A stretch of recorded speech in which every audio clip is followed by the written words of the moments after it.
박 대통령에 대한 대면 조사가 한 차례 무산된 가운데 재협상을 위한 특검과 박 대통령 측의 신경전이 팽팽합니다. 특검은 우리가 먼저 접촉을 시도해 재협상에 나설 단계는 아니라면서 사실상 박 대통령 측의 유감 표명이 선행돼야 한다는 점도 분명히 했습니다. 취재기자 연결해서 자세한 소식 들어보겠습니다. 김태민 기자. 네, 서울 대치동 특검 사무실입니다. 네, 특검이 오늘도 강한 입장을 표명을 했는데요. 지금 대면 조사 일정 조율 어떻게 돼가고 있는 겁니까?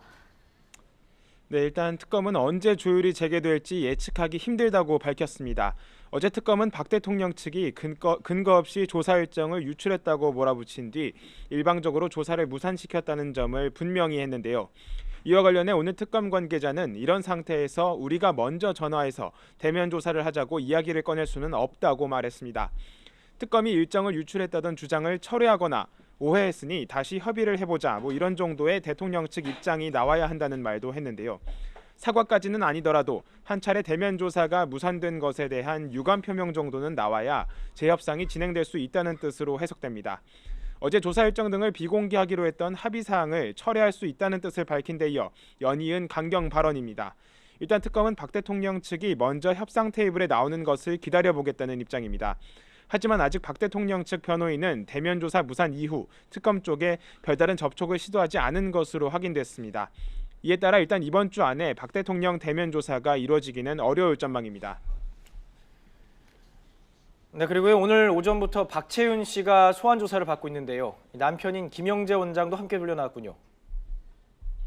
네, 박채윤 씨는 오전 10시쯤 호송차를 타고 특검 사무실에 도착해 현재 조사를 받고 있습니다. 그리고 40분쯤 뒤엔 남편인 김영재 원장도 함께 소환돼 피의자 신분으로 조사를 받고 있습니다. 부부가 특검에 동시 소환된 건데요. 부인 박 씨는 안종범 전 수석에게 명품 가방 등 수천만 원대 뇌물을 건네고 여러 특혜를 받은 혐의로 구속된 상태입니다. 앞서 박 씨는 구속 후 첫 소환에서 특검이 자백을 강요하고 있다며 혐의를 부인하는 취지의 발언을 하기도 했죠.